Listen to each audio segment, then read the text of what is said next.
എരിവിന് ആവശ്യത്തിന് നമുക്ക് മുളക് പൊടി ചേർത്ത് കൊടുക്കാം. പച്ചമുളക് ഇല്ല, ഇനി പച്ചമുളക് കീറിയിട്ട് നമുക്ക് കുറച്ച് മുളക് പൊടി മതി. ആവശ്യത്തിന് മുളക് പൊടി ഇട്ട് കൊടുക്കാം.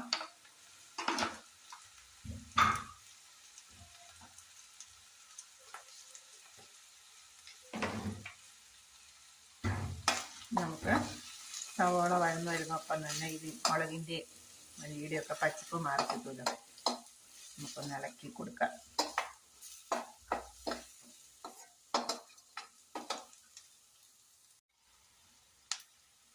ഹായ് കൂട്ടുകാരെ, അപ്പം നമ്മുടെ സവോളയൊക്കെ നന്നായിട്ട് വഴന്നു വന്നിട്ടുണ്ട്.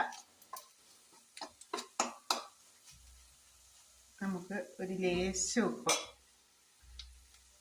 ഒഴിച്ചാൽ മതി. സവോളയ്ക്ക് ചേരാൻ വേണ്ടി മാത്രം, കാരണം ഉപ്പിട്ടാണ് വേവിച്ചത്. ലേശം ഉപ്പൊന്ന് വേണ്ടി മാത്രം ഒന്ന് ചേർത്ത് കൊടുക്കാം. അല്ലെങ്കിൽ നമ്മൾ ഗ്രീൻ പീസ് ഉപ്പിട്ട് വേവിച്ചത് കൊണ്ട് ഇത് ചേർത്ത് കഴിയുമ്പോൾ ആവശ്യത്തിന് ഉപ്പില്ലെങ്കിൽ കുറച്ച് ചേർത്ത് കൊടുക്കുക. ആദ്യം തന്നെ നമ്മൾ ഉപ്പ് ചേർത്ത് കഴിഞ്ഞാൽ ഉപ്പ് അധികമായി പോയി പിന്നെ നമുക്കൊന്നും ചെയ്യാൻ പറ്റില്ലല്ലോ. ഇപ്പോൾ കുറവാണെങ്കിൽ വീണ്ടും ചേർത്ത് കൊടുക്കാം. നമ്മൾ വെന്ത് വന്നിട്ടുള്ള ഗ്രീൻ പീസ് ഇട്ട് കൊടുക്കുക. വളരെ പെട്ടെന്ന് തയ്യാറാക്കാം. എളുപ്പത്തിൽ തയ്യാറാക്കിയതാണേ.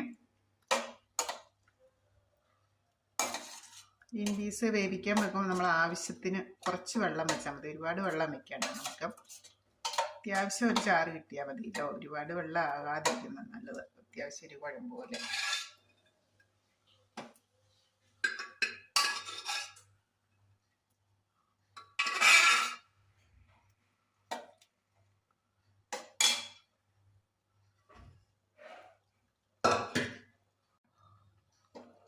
ഹലോ കൂട്ടുകാരെ, നമ്മൾ സവോള പഴറ്റിയതിലേക്ക് നമ്മൾ ഗ്രീൻ പീസ് ഇട്ട് കൊടുത്തിട്ടുണ്ട്.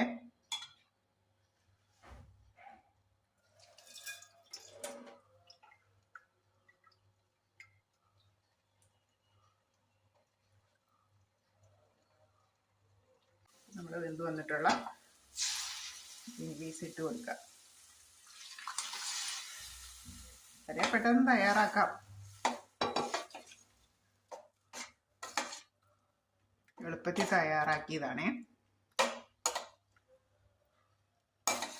ഗ്രീൻ പീസ് വേവിക്കാൻ വെക്കുമ്പോൾ നമ്മൾ ആവശ്യത്തിന് കുറച്ച് വെള്ളം വെച്ചാൽ മതി. ഒരുപാട് വെള്ളം വെക്കേണ്ട. നമുക്ക് അത്യാവശ്യം ഒരു ചാറ് കിട്ടിയാൽ മതിയല്ലോ. ഒരുപാട് വെള്ളം ആകാതിരിക്കുന്നത് നല്ലത്. അത്യാവശ്യം ഒരു കുഴമ്പ് പോലെ.